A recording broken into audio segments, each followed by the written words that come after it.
দর্শক, আমেরিকার পররাষ্ট্রমন্ত্রী মার্কো রুবিওর ভারত সফর আলোচনা যখন চলছে, ঠিক সেই মুহূর্তে সেই আলোচনার মাঝে নতুন আলোচনার জন্ম দিয়েছেন আমেরিকার প্রেসিডেন্ট ডোনাল্ড ট্রাম্প। তিনি ভারতে একটা ভার্চুয়াল অনুষ্ঠানে যোগ দিয়ে যে মন্তব্য করেছেন, যে কথা বলেছেন, সেই কথাই বিশ্ব তোলপাড়। তিনি সরাসরি বলে দিলেন, ভারত যা চাইবে তাই পাবে। তার মানে নরেন্দ্র মোদী এবং ডোনাল্ড ট্রাম্প এখন আগের চাইতেও অনেক ভালো বন্ধুতে পরিণত হয়েছেন। এখন প্রশ্ন হচ্ছে, নরেন্দ্র মোদী ট্রাম্পের কাছে কি চাইবেন? সেই চাওয়াটা কি শুধুমাত্র ভারতকে কেন্দ্র করে চাওয়া, নাকি এই যে দক্ষিণ এশিয়ার যে রাজনীতি, সেই রাজনীতি নিয়েও একটা বড় চাওয়া থাকবে, যার মধ্যে বাংলাদেশও অন্তর্ভুক্ত? চলুন একটু বোঝার চেষ্টা করি ভারতের চাওয়াকে কেন্দ্র করে আমেরিকার বাংলাদেশকে নিয়ে যে পরিকল্পনা, সেই পরিকল্পনায় কোনো ধরনের পরিবর্তন আসবে কি না। থাকবেন পলিটিক্স টিভির নিয়মিত আয়োজনে।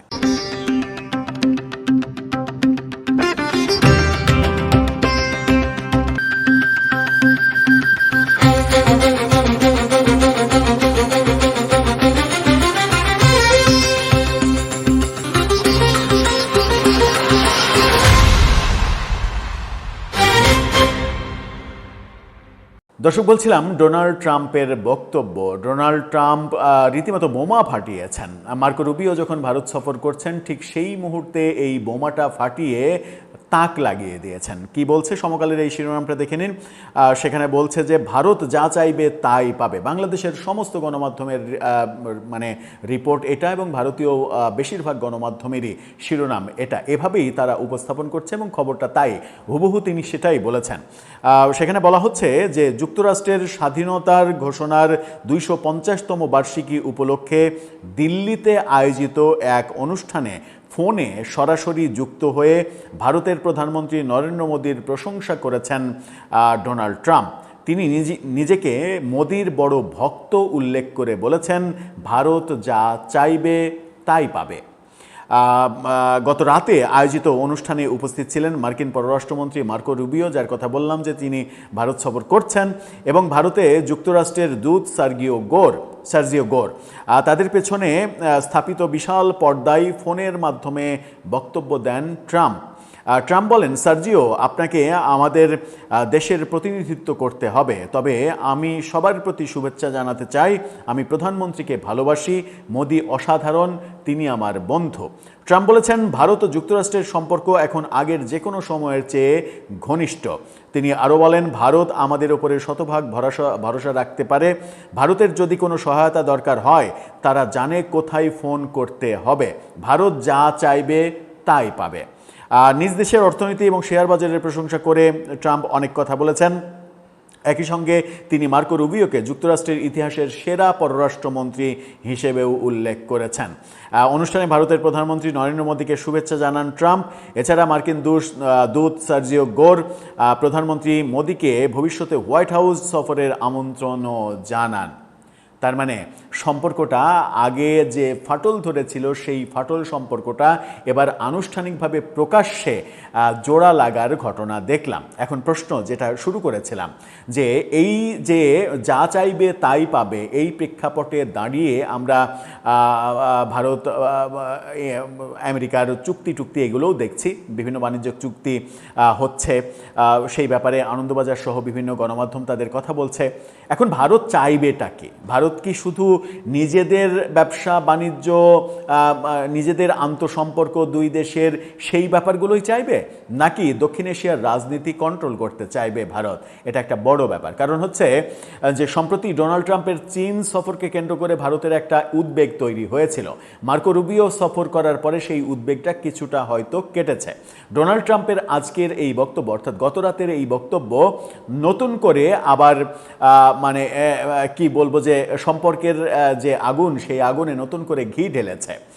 এরকম একটা পরিস্থিতিতে ভারত অবশ্যই চাইবে যে এই অঞ্চলে চীন পরাশক্তি হয়ে উঠছে, সেই প্রভাবটা যেন চীন খুব বেশি বিস্তার করতে না পারে, ভারতের প্রভাবটা যেন তৈরি হয়।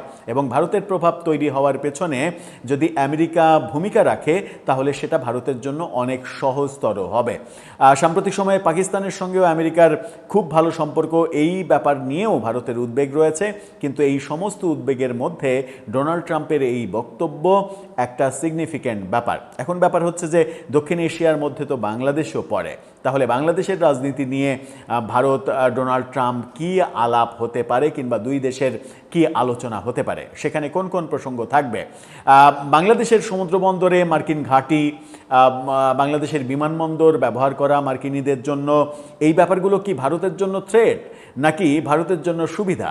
এটা চীনের জন্যই শুধু থ্রেট? এটা একটা গুরুত্বপূর্ণ ইস্যু। সেই ক্ষেত্রে আমেরিকার বর্তমান কার্যক্রমই অব্যাহত থাকবে নাকি ভারত সেখানে কিছু পরিবর্তন আনতে বলতে পারে? আরেকটা ব্যাপার হচ্ছে যে বর্তমান যে বিএনপি সরকার, সেই বিএনপি সরকারের সঙ্গে আমেরিকার সম্পর্কটা খুব ভালো পর্যায়ে নিয়ে যাওয়ার একটা চেষ্টা হচ্ছে। সেই চেষ্টা যদি অব্যাহত থাকে, একদিকে আমেরিকার সঙ্গে ভালো সম্পর্ক করার চেষ্টা, অন্যদিকে যদি ভারতকে পাত্তা না দেওয়ার ঘটনা ঘটে কিংবা ভারতের সঙ্গে সম্পর্ক উন্নয়নের ঘটনা না ঘটে, ভারত যে চাওয়াগুলো বাংলাদেশের কাছে চায়, ব্যবসা বাণিজ্য সম্পর্ক, সব থেকে বড় চাওয়া ভারতের যেটা আমরা বুঝি সেটা হচ্ছে যে নিরাপত্তা কনসার্ন তাদের সব থেকে বড় চাওয়া, যেটা শেখ হাসিনা সরকার তাদেরকে দিয়েছিল বলেই শেখ হাসিনা সরকারের সঙ্গে তাদের অসাধারণ সম্পর্ক ছিল। এই দুই দেশের চুক্তি ফুক্তি, দেশ বিক্রি করে দেওয়া, এগুলো সবই বাকোয়াস কথা। মূলত শেখ হাসিনা যেটা করেছিলেন সেটা হচ্ছে যে ভারতের বিচ্ছিন্নতাবাদী, উগ্র, জঙ্গি গোষ্ঠী কিংবা সন্ত্রাসী গোষ্ঠী, তারা যে বাংলাদেশে বিভিন্ন সময় আশ্রয় পেয়েছে কিংবা পাচ্ছিল, যাতে করে ভারতের উদ্বেগ বাড়ে, সেই ব্যাপারে শেখ হাসিনা মোটামুটি জিরো টলারেন্সে গিয়েছিলেন। সেটাই মূলত ভারতের জন্য বাংলাদেশের সব থেকে বড় উপকার করা, যেটা ভারতের বিভিন্ন পর্যায়ের বক্তব্যটা এটাই। ওই জায়গাটা, কারণ ভারতের নিরাপত্তা বিঘ্নিত করে তো বাংলাদেশের কোনো লাভ নেই। সেই জায়গাটা করে যদি ভারতকে খুশি করা যায়, ভারতের কাছ থেকে যদি আমি অনেক সুবিধা আদায় করতে পারি, তাহলে সম্পর্কটা তৈরি করব না কেন? দেশবিরোধী অনেক চুক্তির কথা শুনেছি, কিন্তু ইউনূস সরকার হাসিনার দেশবিরোধী চুক্তি একটাও সামনে আনতে পারেনি, যেটা ভারতের সঙ্গে শেখ হাসিনা করেছেন। এখন বিএনপির সঙ্গে ভারতের সম্পর্কটা কেমন হবে, এটা একটা বড় বিষয়। এবং সেই সম্পর্ক হওয়ার ক্ষেত্রে ভারতের আর কি কি চাওয়া রয়েছে? ভারতের একটা বড় চাওয়া রয়েছে আমরা জানি, সেটা হচ্ছে যে আওয়ামী লীগকে রাজনীতি করতে দিতে হবে। নির্বাচনের সময়ই ভারতের চাওয়া ছিল অন্তর্বর্তী সরকারের কাছে ইনক্লুসিভ নির্বাচনের, যে অন্তর্বর্তী সরকার ভারতকে পাত্তাই দেয়নি।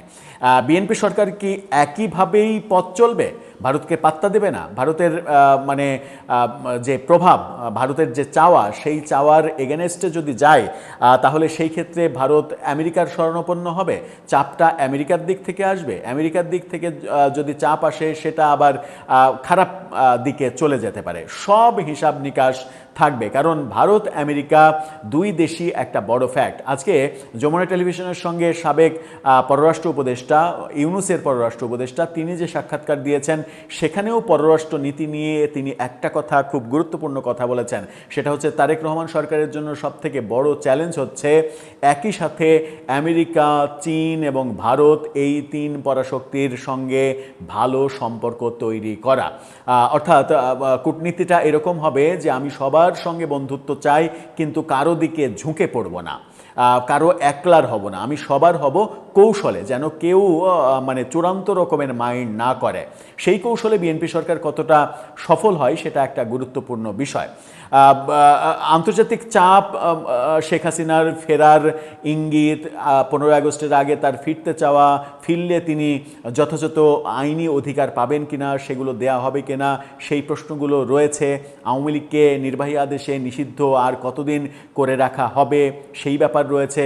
সাবেক পররাষ্ট্র উপদেষ্টা তৌহিদ হোসেন যখন বলছেন যে আগামী নির্বাচনে আওয়ামী লীগ নির্বাচনে অংশগ্রহণ করবে এবং তারা ফিরে আসবে, এরকম বক্তব্য যখন দিচ্ছেন, তখন এই ব্যাপারগুলো বাংলাদেশের রাজনীতিতে নিষিদ্ধ করা, বাইরে রাখা, একা একা নির্বাচন করা, আমিডামির নির্বাচন, এই যে ট্র্যাডিশনগুলো হয়ে যাচ্ছে, এই ট্র্যাডিশনের ক্ষেত্রে আন্তর্জাতিক একটা বড় চাপ রয়েছে এবং ভারতেরও একটা বড় চাপ রয়েছে। এই ব্যাপারগুলো কতটা মানে মিনিমাইজ করে, কতটা ঠিকঠাক করে আলোচনা করে সমঝোতার মাধ্যমে বিএনপি সরকার করতে চায় কিংবা করতে পারে, সেটাই দেখার বিষয়।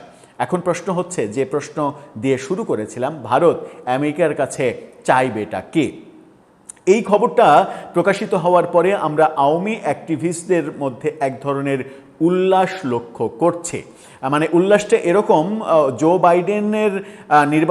জো বাইডেনের দলের নির্বাচনে হারার পরে, ডোনাল্ড ট্রাম্প জেতার পরে আওয়ামী লীগের এক ধরনের প্রত্যাশা তৈরি হয়েছিল, ডোনাল্ড ট্রাম্প এবার বোধহয় শেখ হাসিনাকে বাংলাদেশে ফেরত নিয়ে আসবেন, শেখ হাসিনা এই বুঝি ফিরল, কিন্তু সেটা হয়নি। বাস্তবতা আমরা উল্টে যেতে দেখেছি।